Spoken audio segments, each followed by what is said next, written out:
Hello my dear aspirants. இந்த வீடியோல நம்ம என்ன பார்க்க போறோம்னா ஆல்ரெடி PYQ செஷன் போயிட்டு இருக்கு. பாலிட்டி சப்ஜெக்ட் எடுத்துட்டு இருக்கோம். ஆல்ரெடி 2025 ஓட PYQ முடிச்சாச்சு. அந்த வீடியோ பார்க்கல அப்படின்னா நான் அந்த வீடியோட லிங்க் டிஸ்கிரிப்ஷன் கீழே கொடுக்குறேன். அந்த வீடியோ மறக்காம பாத்துருங்க. பிகாஸ் அது ரொம்ப ரொம்ப ஹெல்ப்ஃபுல்லா இருக்கும். இந்த வீடியோல நம்ம 2024ல கேட்ட PYQ பார்க்கலாம். சேம் டாபிக் தான், அதாவது இந்திய அரசியலமைப்பு உருவாக்கம். அந்த டாபிக்ல 2025ல கேட்ட கொஸ்டின் எல்லாம் முடிச்சாச்சு. இப்ப 2024ல அது ரிலேட்டடா கேட்ட கொஸ்டினை பார்க்கலாம். அந்த கொஸ்டின் மட்டும் இல்லாம அதுக்கு கீழே அந்த கொஸ்டின் ரிலேட்டடா இருக்கிற எல்லா எக்ஸ்பிளனேஷனுமே நான் கொடுத்திருக்கேன், நான் சொல்லியிருக்கேன். இது உங்களுக்கு கண்டிப்பா யூஸ்ஃபுல்லா இருக்கும். ஃப்ரெஷரா இருந்தீங்க அப்படின்னா இது எப்படி எல்லாம் கொஸ்டின் கேட்கறாங்க அப்படின்ற ஒரு நாலேஜ் கிடைக்கும். நீங்க ஒருவேளை பாலிட்டி படிச்சு முடிச்சிட்டீங்க அப்படின்னா இது ரிவிஷனுக்கு கண்டிப்பா பெஸ்டா இருக்கும். ஓகேவா, வாங்க வீடியோக்குள்ள போலாம்.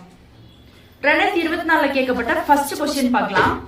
ஜனகணமன பாடல் எப்போது இந்திய தேசிய கீதமாக அரசியலமைப்பு சபையால் ஏற்றுக்கொள்ளப்பட்டதுன்னு கேட்டிருக்காங்க. ஓகேவா, when was the song Jana Gana Mana adopted by India's national anthem by the Constitution Assembly கேட்டிருக்காங்க. இதுக்கு ஆன்சர் வந்து 24 ஜனவரி 1950. இதோட எக்ஸ்ட்ரா பாயிண்ட்ஸை நம்ம கீழே பார்க்கலாம்.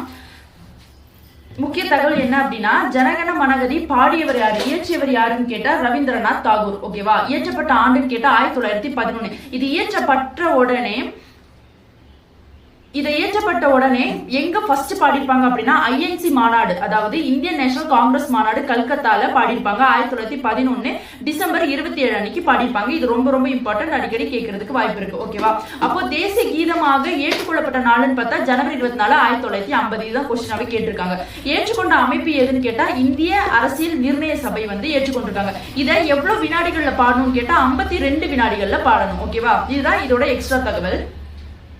அடுத்து நம்ம மற்ற சில விஷயங்கள், நம்ம தேசியம் ரிலேட்டடா இருக்கிற சில விஷயங்களை நம்ம பார்க்கலாம். ஓகேவா, நேஷனல் சாங் அதாவது தேசிய பாடல் வந்தே மாதரம். ஓகேவா, தேசிய பாடல் வந்தே மாதரம் வந்து யார் இயற்றிருப்பா அப்படின்னா பங்கிம் சந்திர சட்டபோத்தியாயர் அப்படின்னு சொல்றவரை இயற்றிருப்பாரு. இதுதான் நம்மளோட இந்தியாவின் தேசிய பாடல். ஓகேவா, அடுத்து தேசிய கொடி அப்படின்றது திரங்கான்னு சொல்லுவாங்க. திரங்காக்கு மீனிங் வந்து மூவர்ண கொடி. இது எப்போ வந்து ஏற்றுக்கொள்ளப்பட்டது அப்படின்னா ஜூலை 22 1947 அன்னைக்கு. ஓகேவா, இது வடிவமைத்தவர் யாருன்னு கேட்டா பிங்காலி வெங்கையா. இது வடிவமைத்தவர் வந்து பிங்காலி வெங்கையா. ஏற்றுக்கொள்ளப்பட்டது எப்போனா ஜூலை 22 1947. ஓகேவா, அடுத்து தேசிய சின்னம்ன்றது நேஷனல் எம்பலம். இது வந்து நமக்கு ஆல்ரெடி தெரியும். சாரநாத் கத்தூன்ல இருக்கிற அந்த சிங்கத்தூண் தான் வந்து நம்மளோட தேசிய சின்னமா கன்சிடர் பண்ணிருக்காங்க. இது எப்போ வந்து தேசிய சின்னமா ஏற்றுக்கொள்ளப்பட்டதுன்னா ஜனவரி 26 1950. இந்த டேட்ல ரொம்ப முக்கியம், ஞாபகம் வச்சுக்கணும். ஓகேவா, அடுத்து தேசிய முழக்கம் என்னது, சத்தியமேவ ஜெயதே. அதோட மீனிங் என்ன, வாய்மையே வெல்லும். ஓகேவா, அப்ப தேசிய முழக்கம் எதுன்னு கேட்டா சத்தியமேவ ஜெயதே. அதே மாதிரி தேசிய விலங்கு, இது நமக்கு எல்லாத்துக்குமே தெரியும், வங்கப்புலி. ஓகேவா, தேசிய விலங்குன்னு கேட்டா வங்கப்புலி. தேசிய பறவை மயில் நமக்கு தெரியும், தாமரை, அதுவும் நமக்கு தெரியும். தேசிய மரம்னு கேட்டா ஆலமரம். தேசிய பழம்னு கேட்டா மாம்பழம். தேசிய நதி அதாவது நேஷனல் ரிவர் அப்படின்னா கங்கை. நேஷனல் அக்வாட்டிக் அனிமல் அதாவது தேசிய நீர்வாழ் உயிரினம் எதுன்னு கேட்டா கங்கை டால்பின் சொல்லுவாங்க. ஓகேவா, இதெல்லாம் உங்களுக்கு தெரிஞ்சிருக்க வாய்ப்பு இருக்கு. National heritage animal. ஓகேவா, தேசிய பாரம்பரிய விலங்கு எதுன்னு கேட்டா யானை. நேஷனல் கேலண்டர் அதாவது நமக்குன்னு ஒரு நேஷனல் கேலண்டர் வந்து உருவாக்கி இருப்பாங்க. அது எப்ப அப்படின்னா 1957 சகா நாட்காட்டியை தேசிய நாட்காட்டியாக ஏற்றுக்கொள்ளப்பட்டது. எப்போ 1957 அந்த நாட்காட்டி பேரு சகா. ஓகேவா, அடுத்து தேசிய நாணய சின்னம். இந்த சின்னம் இருக்கு இல்லைங்களா, இந்த ருபீஸோட சின்னம். இந்த சின்னம் வந்து எப்ப ஏற்றுக்கொள்ளப்பட்டது அப்படின்னா 2010. ஓகேவா, ஓகே. இப்போ இதுல ரொம்ப இம்பார்ட்டண்டா இருக்கிறது வந்து தேசிய கொடி எப்போ ஏற்றுக்கொள்ளப்பட்டாங்க 22 ஜூலை 1947. அதே மாதிரி நேஷனல் ஆந்தம் வந்து 24 ஜனவரி 1950. தேசிய சின்னம் அப்படின்னா ஜனவரி 26 1950. அடுத்து தேசிய நாட்காட்டி 1957. ரூபாய் சின்னம் வந்து 2010. இதெல்லாம் ரொம்ப இம்பார்ட்டன்ட், தெரிஞ்சு வச்சுக்கணும். ஓகேவா, அடுத்த கொஸ்டின் பாருங்க.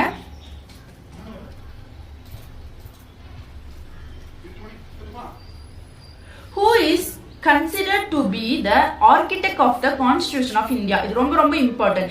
யார் இந்திய அரசியலமைப்பின் சிற்பின் என கருதப்படுகிறார்? இது டிஎன்பிசி படிக்கிற மேக்ஸிமம் ஆஃப் ஸ்டூடெண்ட்ஸ்க்கு தெரியும். யாருன்னா டாக்டர் பிஆர் அம்பேத்கர் தான். இது ஏன் சொல்றாங்க, எதுக்காக சொல்றாங்கன்னு சில ரீசன் நம்ம பார்க்கலாமா. Why is he called the architect of the Constitution? ஏன் அரசியலமைப்பின் சிற்பி என்று அவர் அழைக்கப்படுகிறார்? அரசியல் நிர்ணய சபையின் வரைவு குழுவின் தலைவராக இருந்தார்.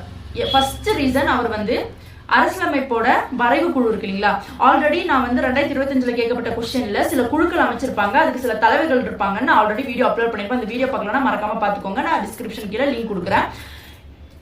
அப்போ அதுல வரைவு குழுன்னு ஒரு குழு போட்டிருந்தாங்க. அதுல 7 உறுப்பினர் இருந்தாங்க. அது யாருன்றது நான் அடுத்த ஸ்லைட்ல காட்டுறேன். அந்த 7 உறுப்பினர்ல B.R. அம்பேத்கர் தான் தலைவரா இருந்தாரு. அதனாலதான் அவரை வந்து வரைவு குழுவின் தலைவரும் சொல்லுவாங்க. ஓகேவா. அடுத்த வரைவு குழு வந்து எப்ப அமைக்கப்பட்டது அப்படின்னா ஆகஸ்ட் 29, 1947. ஆகஸ்ட் 29, 1947 அன்னைக்கு அமைக்கப்பட்டது. ஓகேவா. ஏன்னா இந்த டிராஃப்டிங் கமிட்டியில வந்து அம்பேத்கர் தான் அதை உருவாக்குறதுக்கும் வடிவமைக்கிறதுக்கும் மிகப்பெரிய பங்கு வகிச்சிருப்பார். அதனால தான் அவரை தலைவராகவே போட்டிருக்காங்க. ஓகேவா. சட்டம், பொருளாதாரம், அரசியல் அறிவியல் மற்றும் சமூக நீதியில் அவருடைய ஆழ்ந்த அறிவு அரசியலமைப்பை உருவாக்க பெரிதும் உதவியது. அவரோட இருக்கிற ஃபுல் பாசிட்டிவிட்டி அட்வான்டேஜஸ் தான் இதெல்லாம் சொல்லியிருக்காங்க. அதனாலதான் அவர் அரசியலமைப்பின் சிற்பின்னு ஏன் அழைக்கிறாங்கன்னு இந்த காரணங்கள்ல தான் அப்படின்ற சொல்றாங்க. ஓகேவா. அரசியலமைப்பு வந்து 26 நவம்பர் 1949 அன்று ஏற்றுக்கொள்ளப்பட்டு ஜனவரி 26, 1950 அன்று நடைமுறைக்கு வந்தது. இது எல்லாத்துக்குமே தெரியும். ஓகே. இது ரொம்ப ரொம்ப இம்பார்ட்டன்ட் கூட. ஓகேவா. அடுத்து இந்திய அரசியலமைப்பின் சிற்பின்னு அழைக்கப்படுவது யாரு? Doctor B.R. அம்பேத்கர். வரைவு குழுவின் தலைவர் யாரு? Doctor B.R. அம்பேத்கர். வரைவு குழு அமைக்கப்பட்ட நாள் ஆகஸ்ட் 29, 1947. அரசியலமைப்பு ஏற்றுக்கொள்ளப்பட்ட நாள் நவம்பர் 26, 1949. அரசியலமைப்பு நடைமுறைக்கு வந்தது ஜனவரி 26, 1950. மேல இருக்கிறத கீழே பாக்ஸ்ல நான் இன்ஃபர்மேஷனா கொடுத்துருக்கேன். ஓகேவா. அடுத்து பாருங்க, அரசியல் நிர்ணய சபை 29 ஆகஸ்ட் 1947 என்று வரைவு குழுவை அமைத்தது. எது? அரசியல் நிர்ணய சபை. ஓகேவா. அதன் தலைவராக அம்பேத்கர் நியமிக்கப்பட்டார். பல நாடுகளில் அரசமைப்புகளை ஆய்வு செய்தார். யாரு? அம்பேத்கர் வந்து பல நாட்டில், ஏன்னா நமக்கு சேலியன் ஃபீச்சர்ஸ் எல்லாமே வந்து பல நாட்டில் இன்ஸ்பயர் ஆகி தான் நம்ம எடுத்திருக்கோம். ஆல்ரெடி நான் சொல்லிட்டேன். அப்போ அதை வந்து பயங்கரமா ஆய்வு செய்து எது எது எடுக்கலாம், எது எது தேவை அப்படின்னு ஆய்வு செஞ்சது அம்பேத்கர் தான். ஓகேவா. இந்தியாவிற்கு ஏற்ற அம்சங்களை சேர்த்தார். நம்ம இந்தியாவுக்கு எது எது தேவையோ அது எல்லாத்தையும் சேர்த்திருக்காரு. அப்புறம் சமத்துவம், நீதி, சுதந்திரம் மற்றும் சகோதரத்துவம் ஆகியவற்றை அரசியலமைப்பில் உறுதி செய்தார். இது எல்லாமே கண்டிப்பா நம்மளோட அரசியலமைப்பு புத்தகத்துல இருக்கும் அப்படின்றத அஷ்யூர் பண்ணியிருக்காரு. யாரு? அம்பேத்கர். ஓகேவா. அடுத்து அந்த டிராஃப்டிங் கமிட்டியில 7 மெம்பர்ஸ் இருக்காங்கன்னு சொல்லியிருந்தேன்ல, அதுதான் இந்த 7 மெம்பர்ஸ். ஃபர்ஸ்ட் சேர்மன் தலைவர் யாரு? Doctor B.R. அம்பேத்கர். அதுல இருந்து உறுப்பினர்கள் யாரெல்லாம்? கோபாலசாமி ஐயங்கார், அல்லாடி Krishnasamy Iyer, K.M. Munshi, Mohammed Sadullah, B.L. மிட்டர், D.P. Khaitan. இவங்க எல்லாருமே வந்து அதுல இருந்து உறுப்பினர்கள். ஓகேவா. இது ரொம்ப ரொம்ப இம்பார்ட்டன்ட்.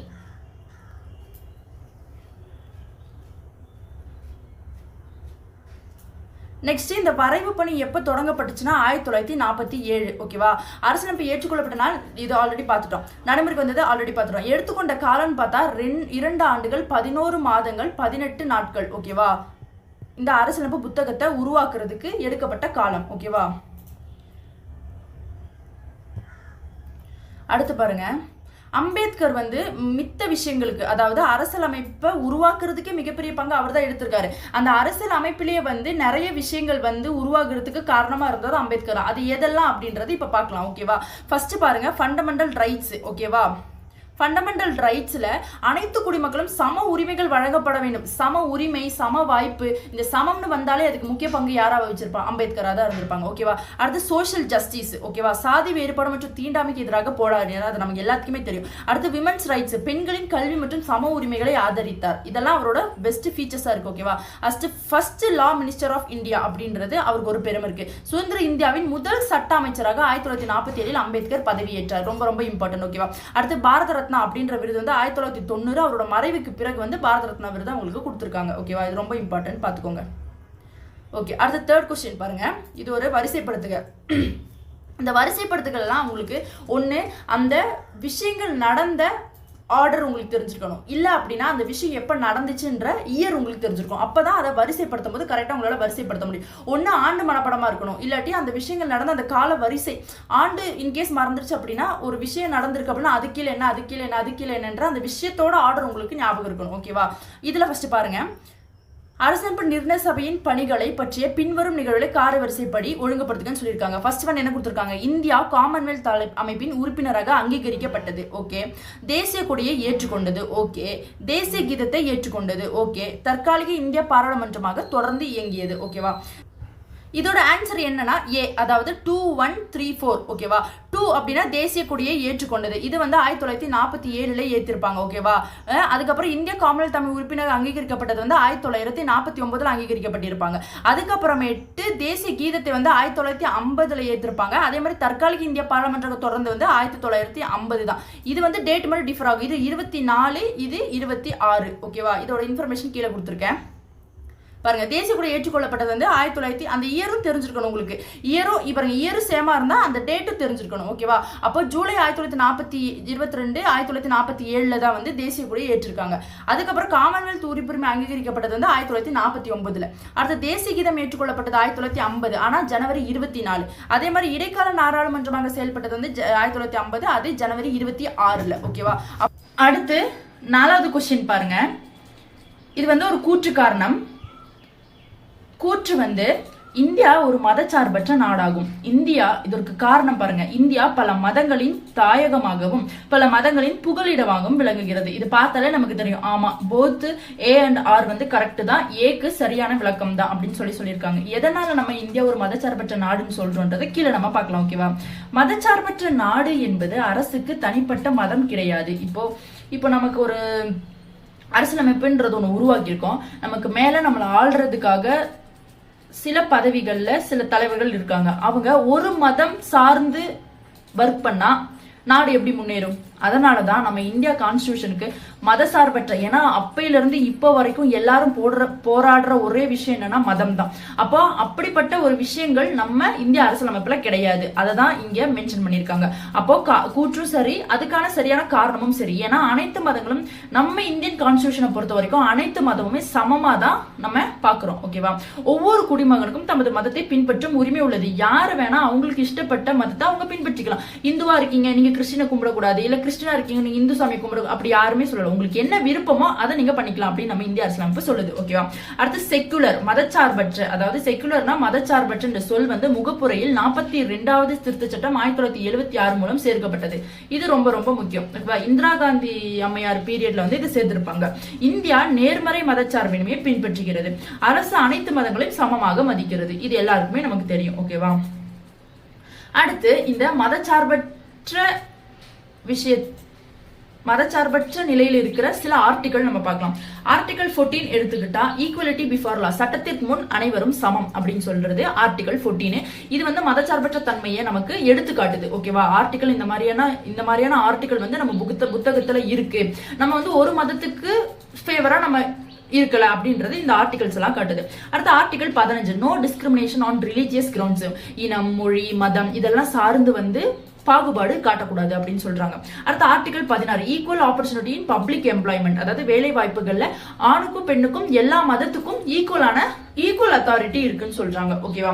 அடுத்து ஆர்டிகல் 25 28 வரைக்கும் ஃப்ரீடம் ஆஃப் ரிலிஜன். நீங்க எந்த மதத்தை வேணா பின்பற்றலாம்னு சொன்னல, அதுக்கு ஆர்டிகல் 25 to 28 வரைக்கும் நமக்கு சொல்லி கொடுக்குறாங்க. அடுத்த ஆர்டிகல் 29 30 வந்து culture and educational rights. Culture அதாவது கலை மற்றும் கல்வி அறிவுல வந்து நீங்க எந்த மதத்தை வேணா பின்பற்றிக்கலாம், நீங்க இந்த மதத்தை பின்பற்றணும் அப்படின்னு சொல்லி எந்த எஜுகேஷனும் நமக்கு சொல்லி கொடுக்க கிடையாது. அதான் வந்து 29 30 சொல்றாங்க. ஓகேவா? இதெல்லாம் ரொம்ப ரொம்ப இம்பார்ட்டன்ட். இது வந்து பாத்துக்கோங்க. ஓகேவா? அடுத்த கொஸ்டின் பாருங்க. இந்தியா அதேதான் அந்த மதச்சார்பற்ற நாடு தான் அடுத்த கொஸ்டினாவே கேட்டிருக்காங்க. இந்தியா மதச்சார்பற்ற நாடு என கூறுவதற்கு எது முக்கிய காரணம் அப்படின்னு கேட்டிருக்காங்க. எது முக்கிய காரணம்? மதம் என்பது அரசியலில் இருந்து பிரித்து வைக்கப்பட்டுள்ளது. இதுதான் காரணம். அடுத்து பாருங்க, match the list 1 and list 2 சொல்லியிருக்காங்க.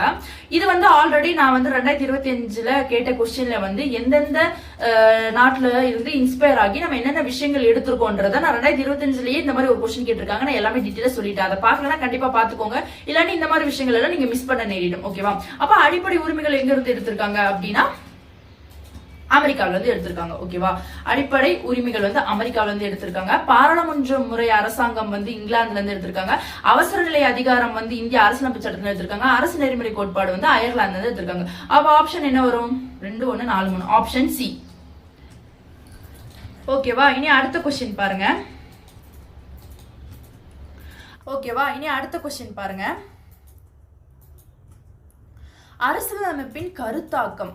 7வது கொஸ்டின், அரசியலமைப்பின் கருத்தாக்கம் முதலில் தோன்றிய நாடு எதுன்னு கேட்டிருக்காங்க. The concept of constitution was the first originate in dash country. இது எல்லாத்துக்குமே தெரியும், அமெரிக்கா ஐக்கிய நாடுகள் தான். அங்க இருந்து தான் ஃபர்ஸ்ட் இந்த தாக்கமே நமக்கு ஏற்பட்டுச்சு. ஓகேவா?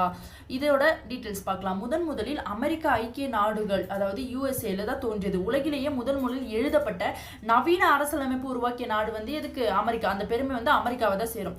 இது 1787 ஆண்டு உருவாக்கப்பட்டு 1787 1989ஆம் ஆண்டு நடைமுறைக்கு வந்தது. இதெல்லாம் மேக்ஸிமம் கேட்க மாட்டாங்க, பட் தெரிஞ்சு வச்சுக்கோங்க, ஒரு ஜெனரல் நாலேஜ் தான்.